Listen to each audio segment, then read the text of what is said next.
Hey, what's up guys? Welcome back. Today, my dog is shaking in the background. Are you done?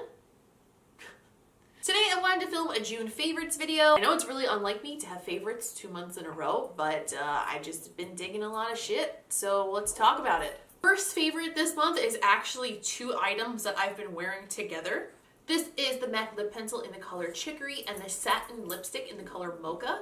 I have been wearing these as my go-to lip for like day to day, and I've been absolutely obsessed with the way it looks. I will insert a picture here somewhere so you can see like a selfie that I took with it the other day on Instagram stories or Snapchat or some shit. I don't know if it's because I'm not used to wearing a satin finish lipstick or not, but I'm really impressed with the way that this kind of gives the lips like a really pillowy, big, full look without having to overline them that much. But with the pencil, it also still gives it definition, and because this is like a little bit more of like a dark color than the lipstick itself, it also gives dimension. It looks really full and good. I'll swatch both of them on the back of my hand for you so you can see the kind of colors we're talking about, but they're kind of like warm nude-ish, not nude, but neutrals, you know? Nude, I mean, on me is just beige.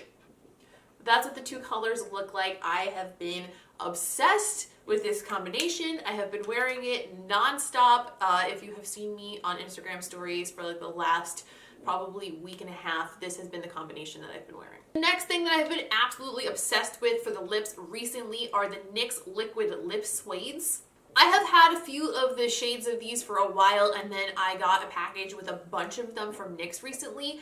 Oh my god, the formula. One thing I don't love about these is that they don't completely dry down. They kind of half dry down, which gives it more of the suede finish that they're talking about. Like, it still has a little bit of shine to it, I suppose, and they stay a little bit tacky on the lips. Like, you can still feel them when you touch them together. They stick a little bit, but they wear for a really long time, and the finish of them is just, it's so pretty. It's like not too matte and dry looking. Like, sometimes a matte lipstick is like way too matte, you know what I mean? Like, it looks like, it doesn't look like that, but it still has like a matte vibe to it. It's just, they're just gorgeous. They're just beautiful. They're super opaque in like one swipe, even the lighter colors. It's just like a really impressive formula for the price point. I think they're $7.99. They also recently came out with a metallic version of the lip suedes, and I have not been sent those quite yet, but you bet your ass if I see them in the store, I'm gonna get them and I'm gonna tell you all about it because I'm very excited. I feel like those must be so pretty. The next thing I have been absolutely obsessed with, and I'm also almost completely out of, is the IT Cosmetics CC Cream. Dude, I thought that the Smashbox photo ready, photo finish, whatever the fuck, CC cream was the best CC cream, BB cream thing that could ever be on the market ever. I was wrong. This is everything. It's everything.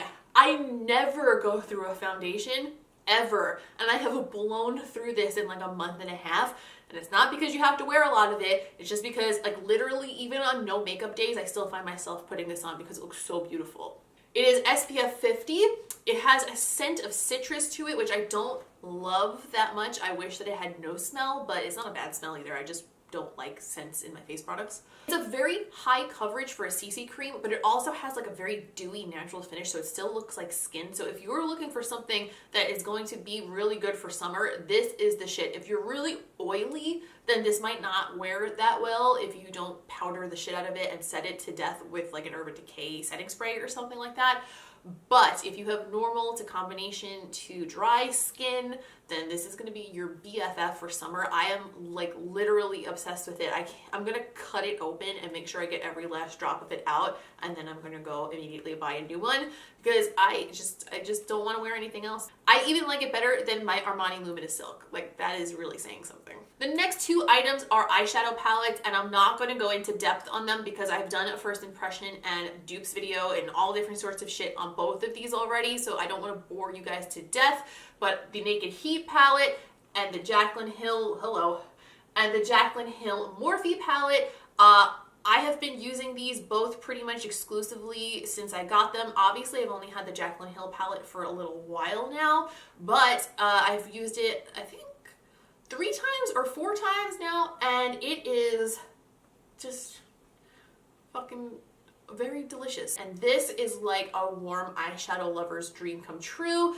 If you are on the fence about either of these, I highly recommend both of them. It was like a palette drought in my life for 6 months, and then I got these two and I'm back in business. A while back, I got a package from a company called Nia, which is spelled N-I-A, which stands for Not Into Aging. Hello? Not into aging. I've seen them at Ulta now, so they are stocking it at Ulta. I'm not sure where else they sell them, but they do have their own website as well. The one item that I have been absolutely loving from them, this is a product called Neck Tech. It's a little roller ball that has like, it's not quite a moisturizer and not quite a serum, and you roll it onto your neck. It's not open right now, so I'm not actually getting any product, but I just wanted to show you what you do. You go like that on your neck and your jawline at night when you do your nightly routine, and it's supposed to help smooth the lines in your neck. Now, let me tell something to you. Tell something to you, that's not how you say that, but let me tell you something. If you're putting things on your face to keep your youthful appearance, but you neglect your neck's gonna look like a turkey when you're older, and your face is gonna look good, and your shit's not gonna match. You have to take care of your neck too. Yo, you best protect your neck. So I have been using this for a couple of months now. I really like the way this smells. When I put this on at night, I'm like, this is like aromatherapy. It kind of has like a, it's very fresh smell and a little bit of like a powderiness to it. It's nothing overwhelming, but I find it actually like really relaxing at night. So I actually enjoy adding this into my skincare routine at night. Not to mention that the roller ball being like a metal little roller feels really nice and cold on the neck. And I really have already started to see like a reduction. I have like 2 lines right here on my neck just from like, I guess looking down at my phone and shit all day where I kind of crease myself up. So seeing a reduction in that is really nice because I am not old enough to be getting turkey neck yet. And if this can help me, then I am all about it. So I'm gonna keep using it. Obviously, I don't know if it's gonna stop me from aging because I'm not old yet, but when I get there, hopefully this will have done its job. And so far, I really like the process of using it. So definitely a fave. While we're talking about keeping my ass from getting crinkly and wrinkly, my next favorite is also a moisturizer, anti-aging, yada yada. This is the Tarte Maracuja C Eye Brightener. I use this as my nighttime eye cream before I go to bed, and I have been really enjoying using it. I have a thing with eye creams where I don't really ever find one that like blows me away. The only one that I've really liked in the last couple of years has been the Charlotte Tilbury Magic Night Eye Cream, which is really good, and I've bought it a couple of times, but it's a little expensive as far as an eye cream goes because it is just like a pretty small jar and it's $65. So I asked a bunch of you on Instagram, hey, what would you recommend as far as eye creams are concerned? And you guys, a bunch of you said this one, and I have to say that it is really comparable to the Charlotte Tilbury one in that it's very creamy and that my eyes feel like a little bit more plump in the morning. Again, I have such a hard time with like anti-aging and like especially like eye area products because I don't have a ton of signs of aging yet. So it's like, do I really see a difference, or am I just doing this and I would have looked like this at this age anyway? Or am I gonna see a big difference down the line? How would I even know? I don't know the alternate universe version of me who hasn't used an eye cream. So it's really hard to say. So I have a hard time justifying a higher price tag. But as far as immediate results, like in the morning when I wake up, like what my eyes look like, this is the only thing that's been comparable to the Charlotte Tilbury one. I think I look very like awake and moisturized after I use this, but this is like $29 as opposed to $65. So this wins in my book. It doesn't have any sort of offensive smell or anything like that. It smells like almost nothing. There's almost no scent to it whatsoever. The packaging's pretty cute. Yeah, it just gets the job done. I am a big fan. The next thing is something I used in my hair tutorial that I posted a little while back. This is the Wet Brush Pro. I absolutely hated the Wet Brush when I first bought it, but I saw that this version has some denser, more short bristles in here that are like more like a natural fiber type of a bristle, and I tried it and I am obsessed. I have been using this when I brush my hair out after the shower for like a month to a month and a half now, and I really don't think I can go back to a regular brush. I find that this really gets through my hair without pulling it, which is awesome. You really want to be careful what you do to your hair when it's wet because it's very delicate when it's in that state. You should really be using a wide tooth comb in the shower, but personally, even if I do that, I still do need to do something to get knots out when I get out of the shower, just because I have a lot of very fine hair, so it makes it very tangly, if you will. But with this, I have no pulling, it brushes through easily, and basically it makes my brushing experience a lot less miserable, and I really cannot recommend it enough. I don't recommend the original wet brush, but the pro version, if you see it in like Target or Ulta or something, check it out. It's really, really good.